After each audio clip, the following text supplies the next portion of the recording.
Last season we had a really good start to the season. We were at one point ranked 7th in Canada, which I think is a great accomplishment.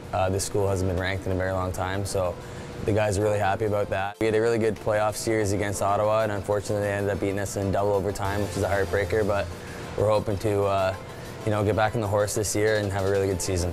This season, with the change to the Western Conference, it's going to be a bit of a challenge for us. So to predict where we're going to finish, I'm not sure, but of course we want to be a playoff team, and we're always striving to end up in the top 4 because that will afford you home ice. Got a number of players back that I think will have an effect on what happens to us in the standings. First of all, Jeff Brown was our leading scorer last year, so we expect Jeff to continue where he started last year as a first-year player for us. We also have Blake Boddy, who's been a consistent scorer, and their line mate Tyler Luukkonen.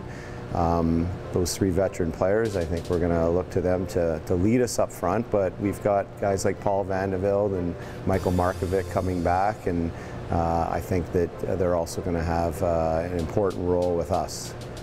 This year with our forward group, I really think Blake Boddy is going to be a huge leader. I'm lucky enough to have him as my centerman, and he's just an all-around player, an amazing centerman, and he's one of those guys that can find you anywhere on the ice and makes you look really good. One first-year player who might make an impact is Connor Cleverly. He's from Winnipeg, Manitoba, and he's got some pretty sick dangles. He can finish the puck. I know he came off a really big last season and junior out there, and I'm really looking forward to having him on the squad. I think leading our D this year will be 2 second-year players, Lane Warbowski and Dylan Hyde. They're both similar players, really good with the puck, and they can also play, obviously, a two-way game. I really think Lane Warbowski, coming off an amazing season, is going to be our top guy, and another guy to look out for is Tyler Turcotte. He's a 5th-year guy, and he's a big physical guy out there, and he's going to do really well as well.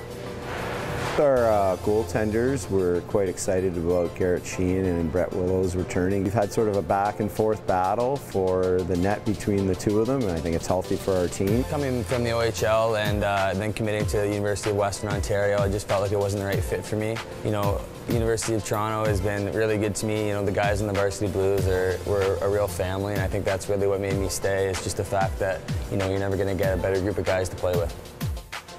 Come cheer on the Varsity Blues at our home opener on Friday, October 11th versus the Ottawa GGs here at Varsity Arena.